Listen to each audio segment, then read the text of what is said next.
Visiting വിസയിൽ യു.എയിൽ വരുന്നവർക്ക് ഞാൻ എൻ്റെ ഒരു അനുഭവം ഷെയർ ചെയ്യാം. എനിക്ക് ഇടയ്ക്കിടെ എ.സീൻ്റെ അലർജി ഉണ്ടാവാറുണ്ട് കേട്ടോ. നല്ല കോൾഡ് വരും. അപ്പോൾ ആദ്യമൊക്കെ നോർമൽ കോൾഡാണെന്ന് വിചാരിച്ച്, പക്ഷെ ദിവസങ്ങൾ കഴിഞ്ഞപ്പോൾ ചുമയും തൊണ്ടവേദനയും തലവേദനയൊക്കെ വന്നു. സൈനസൈറ്റിസ് ആയിരുന്നു. ഇടയ്ക്ക് മെഡിക്കൽ ഷോപ്പിൽ നിന്ന് മെഡിസിൻ മേടിച്ചിരുന്നു ഞാൻ. പക്ഷെ ഒരുപാട് ക്യാഷ് ആയിട്ടോ അതിന്. മരുന്ന് കഴിച്ചിട്ടും ഒരു മാറ്റവും ഉണ്ടായില്ല. കുറച്ച് ദിവസം കഴിയുമ്പോൾ എനിക്ക് വീണ്ടും കോൾഡ് വരും. അങ്ങനെ ലാസ്റ്റ് ഹോസ്പിറ്റലിൽ പോകേണ്ട അവസ്ഥയായി.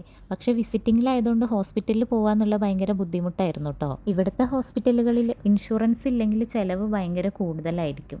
അതുകൊണ്ട് തന്നെ കയ്യിൽ നല്ല ക്യാഷും വേണം. അപ്പോഴാണ് എനിക്ക് പരിചയമുള്ള ഒരു ചേച്ചി എനിക്ക് സഹായത്തിന് വേണ്ടി വന്നത്. ചേച്ചി എന്നെ ഹോസ്പിറ്റലിൽ കൊണ്ടുപോയി രജിസ്ട്രേഷൻ കഴിഞ്ഞ് ഡോക്ടറെ കാണാൻ കയറി. അങ്ങനെ ഡോക്ടർ ഹിന്ദിയിലായിരുന്നു സംസാരിച്ചത്.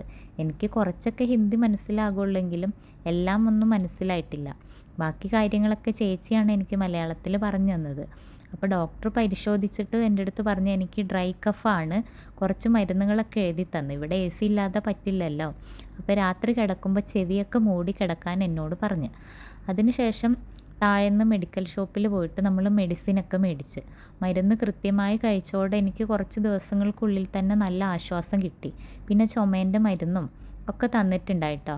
പക്ഷെ അവരാകെ 5 ദിർഹം മാത്രമേ അവിടെ ക്യാഷ് ആയിട്ടുള്ളൂ. കാരണം ആ ചേച്ചിക്ക് ഇൻഷുറൻസ് ഉള്ളത് കൊണ്ടാണ്.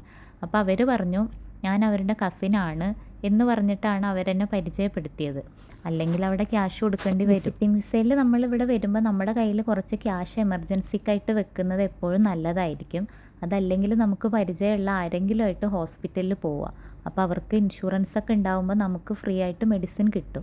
അധികം ക്യാഷ് ഒന്നും ആവില്ല. അതും അല്ലെങ്കിൽ വിസിറ്റിംഗ് വിസയിൽ വരുമ്പോൾ തന്നെ ട്രാവൽ ഇൻഷുറൻസ് ഉണ്ടാവും നമുക്ക്.